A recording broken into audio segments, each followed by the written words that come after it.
Abang niaga apa kat sini? Abang jual nasi lemak dekat Bazar Desa Pandan. So Bazar Prihatin, Desa Pandan. Abang nama apa? Zul. Abang Zul. Okey, so kita tanya. Perfume A, pegang dulu perfume A dengan perfume B. Abang pilih yang mana satu? Tengok.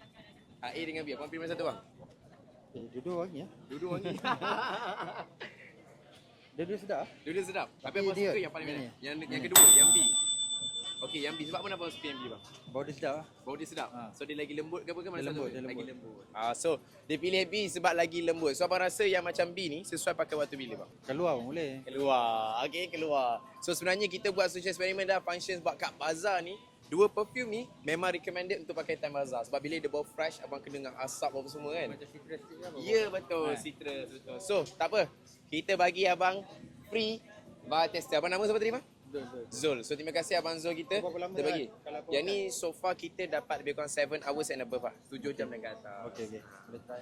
Okey, terima kasih abang Zul. Habis ni nak cari kat mana? Okey, kalau abang habis, abang pun pusing belakang. Belakang ni. Belakang sini, belakang sana. Ada QR TikTok dia. Jangan risau. Live kita kat TikTok, laksana 24 hours.